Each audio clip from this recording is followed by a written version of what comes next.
The other consideration is your age. Your age. For example, we all know Krishnamurti Prabhu, isn't it? How old is he? 95? Going to 96, right? Or 96 already? Huh? Okay, he's 97. Okay, fine. He's 97. Now, he may have been in Krishna consciousness not as long as some devotees we know in our movement, but everybody will know that he's such a senior devotee.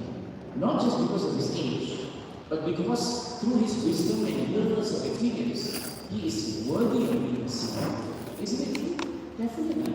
Now, supposing children, some of you are teenagers, some of you have already been born into Krishna consciousness, right? So, in one sense, you have been in Krishna consciousness for a long time. If you're 20 years old, you're born into Krishna consciousness, practically, you have been embracing Krishna consciousness since you were born.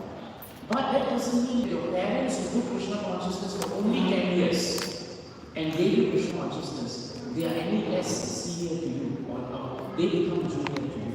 I remember a youth telling me that actually I'm more senior than my father in Krishna consciousness. I asked him about it. And he said, Prabhu, I'm 25 years old, I've been in Krishna consciousness 25 years. My father was in Krishna consciousness for 10 years. And then after that he had us, and then he gave us Krishna consciousness. So I've been more senior than him, even though he was older than me.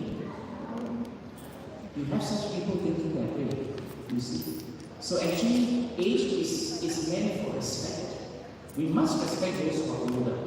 But it doesn't mean that we just throw them away because they're older, but they are new to Krishna consciousness. No, they have more wisdom very often than even those who have a little bit Krishna consciousness. In Bhagavatam 6th canto, Vishwarupa, right, the son of sage Vasta and the brother of Viprasu, he was approached by the Devatas to become their guru, to become their spiritual provider in place of Brihaspati. And when he said, you Devatas are much more older, much more elevated, much more senior to me, how can I become someone who can guide you? You know what they said? They said, age does not matter. The fact is, you are so advanced, even though you are young, we want to accept you as someone senior to us. And Srila Prabhupada writes, age is not the criteria for devotional service. One can be young, but very mature. So actually you will realize that our dealing with each other is very much on a case-by-case basis. As we get to know each other, we will understand how we should work. But the baseline of respect never changes. A person who's running a service, a person who's given the task of doing a management, you will obviously have to respect them. If you don't, there will be chaos in society. If your temple president is 30 years old and you're 50 years old, it doesn't mean you can do whatever you want. In ISKCON, Prabhupada did not want that. Prabhupada wrote many letters saying, my temple president may be 20 years old and you may be 10 years older than him. But his duty is to tell you what to do because that is his job. And you have to listen to him. Otherwise, Prabhupada wrote, there will be chaos. You see what I mean? So this is a very important thing. In Vaishnava humility, right, we must defer to those who are in leadership positions. But the leaders must understand that they have a business of respecting all those who are with them. They must have the maturity, not exploit their leadership position. That is also very important. And finally, the renounced order, a sannyasi, is considered to be superior to the grahastha ashram. This is very important. You have the brahmachari, you have grahasthas, and you have sannyasis. Sannyasis are at the top of the order. If they come through anywhere, must be given all the grahasthas. And that doesn't disrespect brahmacharis. Are you getting the point? So you see, Prabhupada said, the safest way to live in Krishna consciousness is always to accept that you can learn something from every day. That is the safest way to live. The safest way to live is always to give due respect to every devotee, young, old, right, new, or very senior. We may guide them, but that doesn't mean we disrespect them. We may tell them, Prabhu, you have to do this, but it doesn't mean we disrespect them. So therefore, we must be very careful about how we do who is junior, who is senior, and who are our equals. If you want, you can take someone who's young to be your equal. But if you think that person has so much knowledge and I like to work equally with you, very respectful, that's a normal relationship. It's fine. Krishna will allow it also. You see? So the beauty of our Krishna consciousness is there's no one size that fits all. It all depends on time, place, and circumstances. So are we clear on who is junior, who is senior, and who is equal? Equal can be anyone you choose, but generally you choose someone who is like-minded, someone who is about your age, friendly with. That's what happens. That's why Arjuna and Krishna, they were mostly on friendship. Because apparently Krishna was of course eternal, but apparently Krishna and Arjuna were about the same age. Right? For some time. So they go to each other. So if Arjuna saw a beautiful girl passing by, he will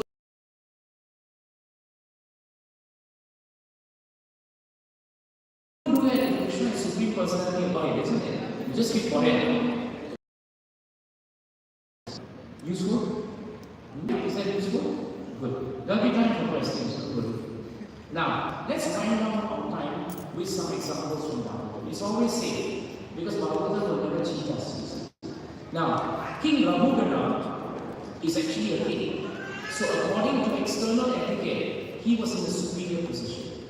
Then you have Jadabharat, who is the third, right, incarnation, so to speak, of Bharat Maharaj. Bharat Maharaj was first king, dear, then he became very exalted devotee Jadabharat. Now Jadabharat was just walking on the street like a madman, but he was a devotee. When he was just picked up by the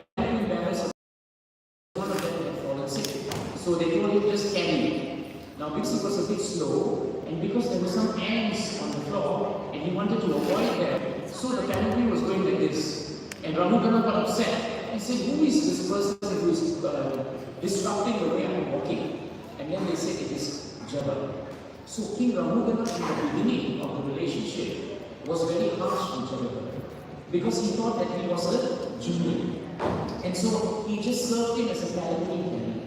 But after Raghugana started speaking Bhagavatam, then the king thought, wait a minute, this personality is very senior to me. He knows so much about Bhagavatam and he's living it. Raghugana got off the palanquin, sat at the feet of Jadabharat and started hearing the 5th canto, 10, 11, 12 chapters. All of those chapters, he actually heard it from King Raghugana.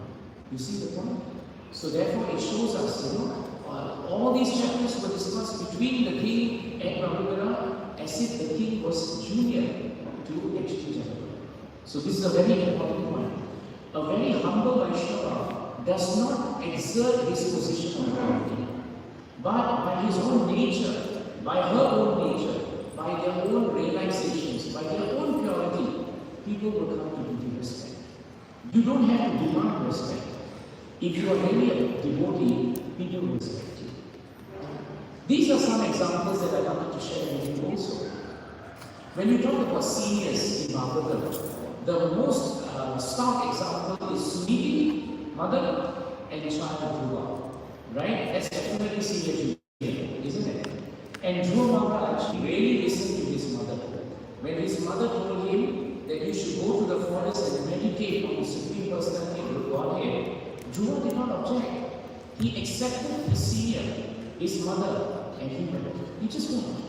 Now, when Dhruva met Narada Muni, who was senior? Narada Muni, right? No doubt about it. How did Dhruva react and act with Narada? Actually, Dhruva was not all humble at the beginning. No. He was actually pushing back as a Kshatriya.